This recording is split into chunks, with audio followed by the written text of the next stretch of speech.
आन शीस कट जाए। मत झुको अनय पर भले व्योम फट जाए। दो बार नहीं यमराज कंठ धरता है। मरता है जो एक बार ही मरता है। तुम स्वयं मरण के मुख पर चरण धरो रे। जीना हो तो मरने से नहीं डरो रे। After China's attack on India in 1962, when the nation became docile, these inspiring words were composed by the national poet Ramdhari Singh Dinkar to rekindle people's courage and the feeling of sacrifice. Dinkar is an immortal figure in the world of poetry.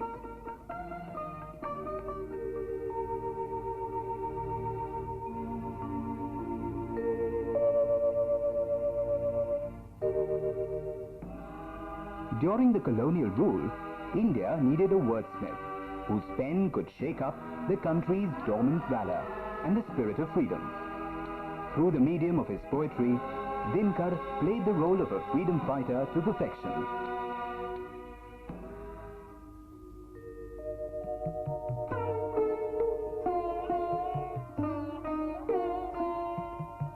In the history of Indian literature, patriotic poems were also written in Hindi prior to Dinkar. But with Dinkar emerged a new and vigorous artistic expression that inspired the nation to stand up with courage, self-respect and resolve to attain freedom from slavery.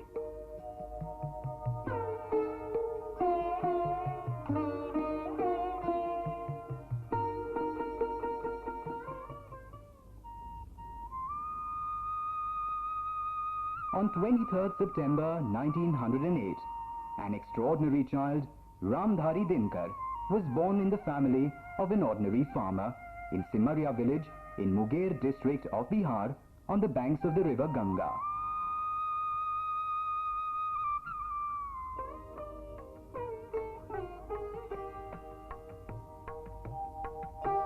Dinkar received his primary education in his village.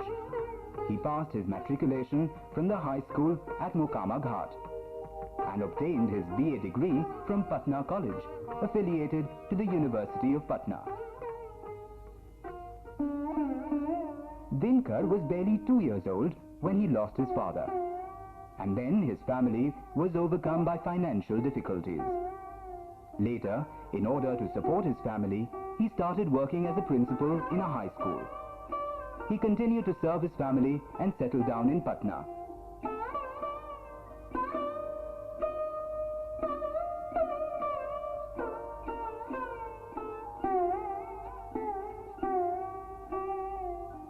The poet inside him was born right during his student days. And during his lifetime, he remained wedded to literature and poetry.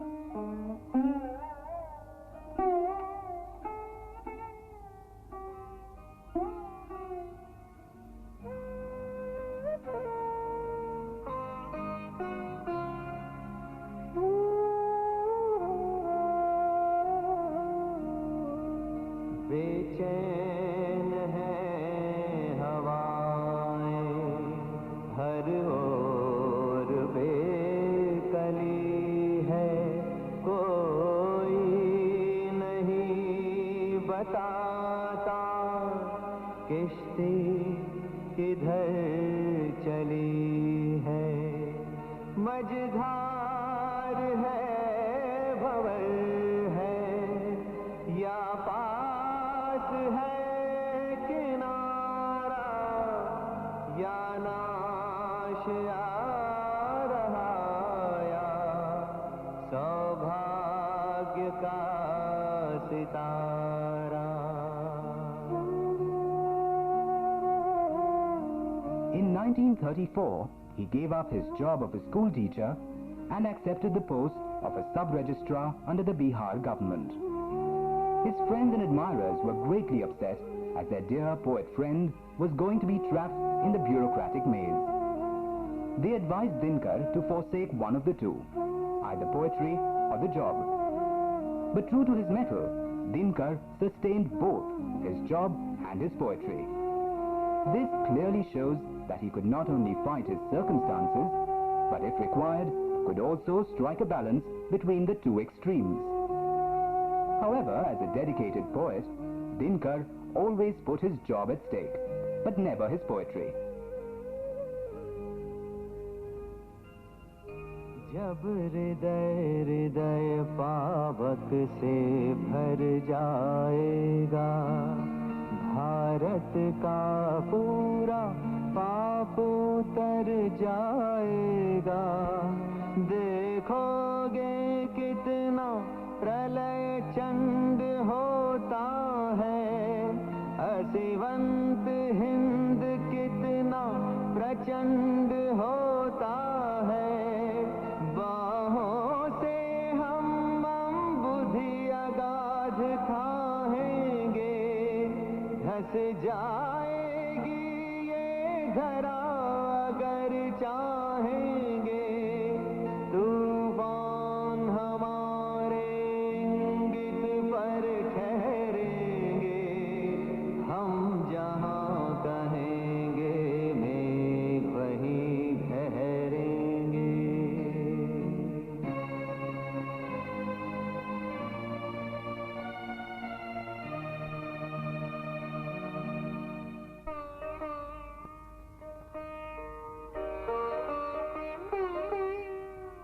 Dinkar never settled down in one place with a single job.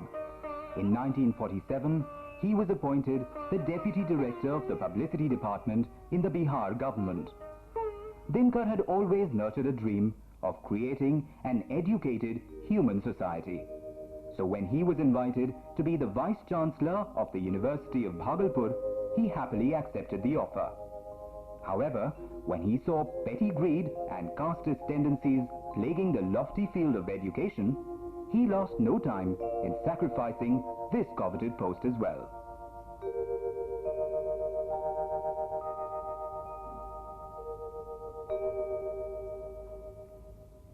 Until 1952, he kept changing jobs. But finally, he contested the Rajya Sabha elections. For 12 long years, he remained a member of parliament from Bihar.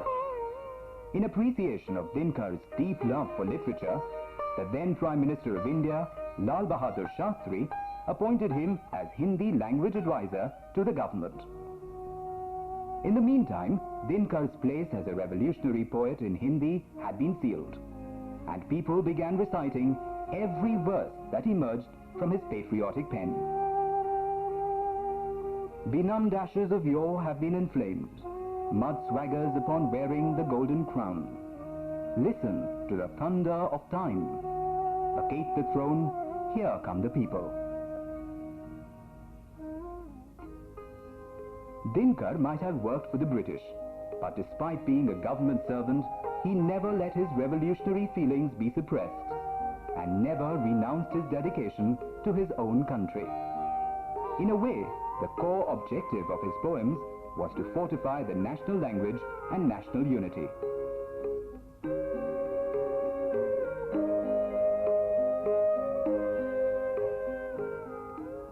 Once he attended an international poetry convention in Warsaw, the capital of Poland.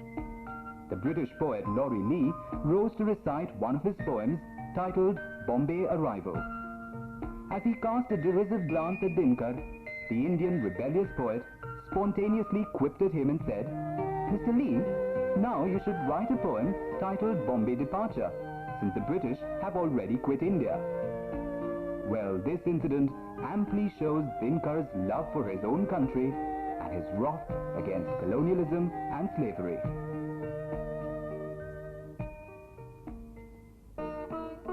Dinkar's admirers and critics included not just writers, but a host of national leaders as well. Pandit Jawaharlal Nehru was also one of his friends and admirers. Nehru said, "Each and every word pouring out of Dinkar's pen lends strength to the fervor of nationalism." Dinkar truly personified the glowing sun of the Hindi literary world.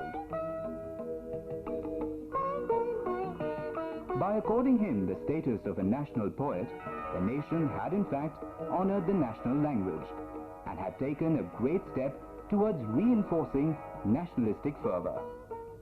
For his outstanding contribution in the field of literature, Dinkar had been honored with several national awards from time to time.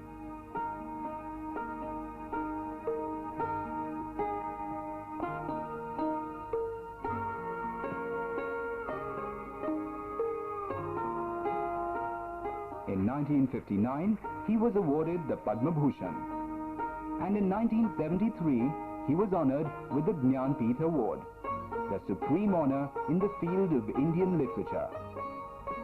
Besides this, he has been honored with several awards and honorary degrees from the government as well as several other institutions.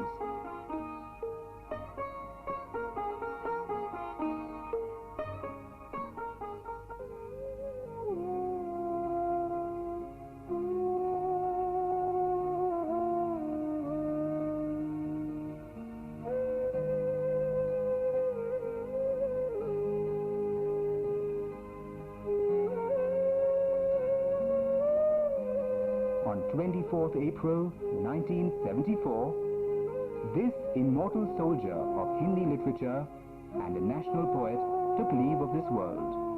He bid farewell forever with these lines.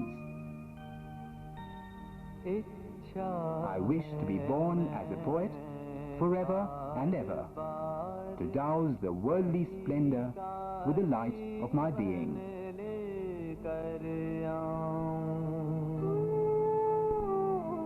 अपनी प्रतिभा के प्रदीप से जग की अमा मिटा जाऊं, मैं बार बार कवि का जी